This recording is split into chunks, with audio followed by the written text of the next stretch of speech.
নমস্কার বন্ধুরা, rare view mirror চ্যানেলে আপনাদের সবাইকে স্বাগত জানাই। আমি আমার বাড়িতে কিভাবে খুব কম উপকরণ দিয়ে চিকেন চাপ বানিয়ে থাকি সেই রেসিপিটাই আজকে আপনাদের সবার সাথে আমি শেয়ার করব। আশা করি আপনাদের খুব ভালো লাগবে। তাহলে চলুন রেসিপিটা শুরু করা যাক।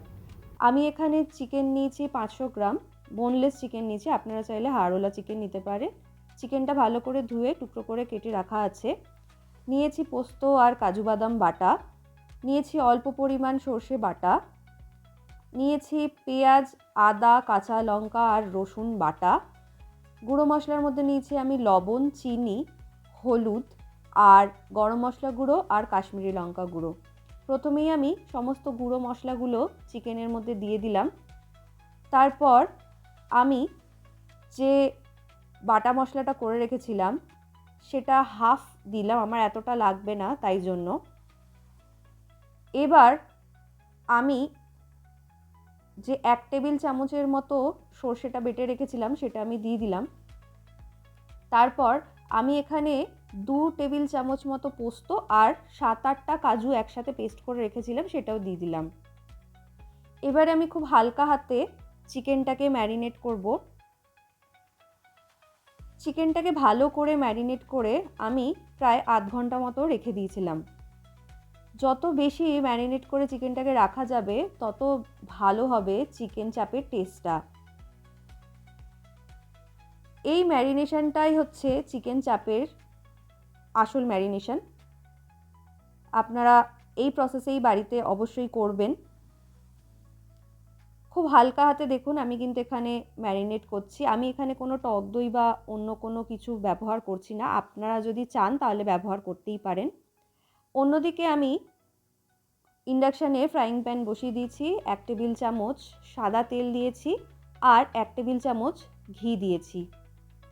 তেল ঘি গরম হয়ে যাওয়ার পর ম্যারিনেটেড চিকেন থেকে শুধু চিকেনটাকে তুলে নিয়ে আস্তে আস্তে করে ফ্রাইং প্যানে দিতে থাকবো। আপনারা কিন্তু অবশ্যই এই সময় ইন্ডাকশান বা গ্যাসের যে ফ্লেম সেটা কিন্তু হাইতে রাখবেন। যদি এখানে লো ফ্লেমে করে রাখেন তাহলে কিন্তু চিকেন থেকে প্রচুর জল বেরোবে আর ভালো খেতে কিন্তু হবে না। খুব হালকা হাতে কিন্তু নাড়াচাড়া করতে হবে, নাহলে কিন্তু চিকেনগুলো ভেঙে যেতে পারে। দেখুন আমি কিন্তু খুবই হালকা হাতে নাড়াচাড়া করছি। আর আমার কিন্তু ইন্ডাকশানের যে ফ্লেম সেটাও কিন্তু অনেক হাইতে রয়েছে, তলায় লেগে যেতে পারে, তাই কিন্তু আপনাদেরকে ক্রমাগত নাড়াচাড়া করতে হবে। নাড়াচাড়া করতে করতে আস্তে আস্তে চিকেনটা কিন্তু শুকিয়ে যাবে, গ্রেভিটা টেনে আসবে আর সাইড থেকে তেল ছাড়তে শুরু করে দেবে। এই সময় ঢাকা দিয়ে দিতে হবে। মিনিট 3 পর ঢাকাটা যখন আমি সরিয়ে নিলাম তখন আমি দেখতেই পাচ্ছেন যে আমি এখানে আবারও হালকা হাতে নাড়াচাড়া করছি। তেল আস্তে আস্তে ছাড়তে শুরু করে দিয়েছে। এই সময় যে বাটিতে ম্যারিনেশনটা ছিল ওটা আমি পুরোটা ঢেলে দিলাম।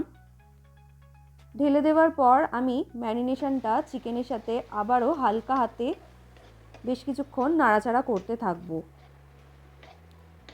খুব হালকা হাতে ক্রমাগত নাড়তে থাকবেন, যেহেতু গ্যাসের ফ্লেমটা বা ইন্ডাকশানের ফ্লেমটা হাই থাকবে, নাহলে কিন্তু তলায় লেগে যেতে পারে। আমি আবারও ঢাকা দিয়ে দিলাম।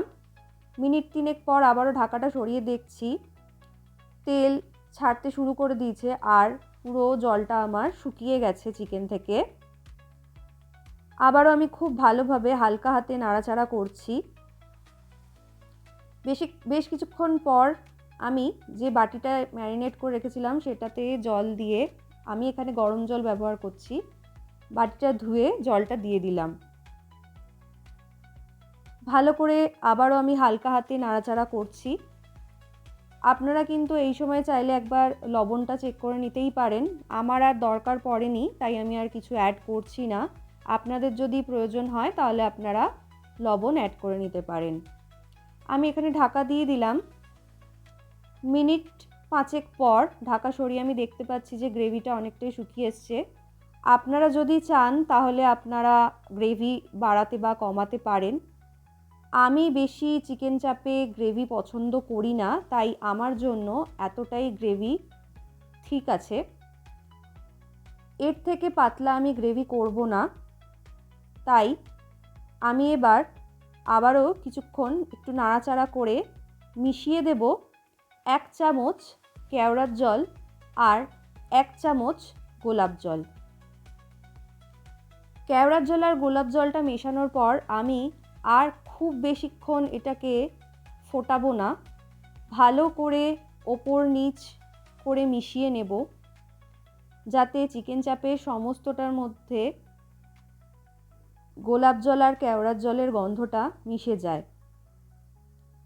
আমি বেশ কিছুক্ষণ নাড়াচাড়া করে এবার আমি ইন্ডাকশানটা বন্ধ করে ঢাকা দিয়ে 2 মিনিট মতো রেখে দিয়েছিলাম। 2 মিনিট পর আমি একটা বাটিতে চিকেন চাপটা ঢেলে নিয়েছি। দেখতেই পাচ্ছেন বন্ধুরা কত সুন্দর দেখতে হয়েছে, এবং বিশ্বাস করুন আপনারা অবশ্যই আমার এই প্রসেসে বাড়িতে বানিয়ে দেখবেন, খেতেও অসাধারণ হয়েছে। আমি আগের দিন যে আমার এগ দম বিরিয়ানির প্রিপারেশনটা আপনাদের সাথে শেয়ার করেছিলাম, তার সাথেই চিকেন চাপটা প্লেটিং করেছি। আপনারা প্লিজ বাড়িতে বানাবেন আর আমাকে কমেন্ট করে অবশ্যই জানাবেন আপনাদের কেমন লাগলো। আমার চ্যানেলটা প্লিজ সাবস্ক্রাইব করবেন, পাশে থাকার অনুরোধ রইল। ভালো থাকবেন, ধন্যবাদ।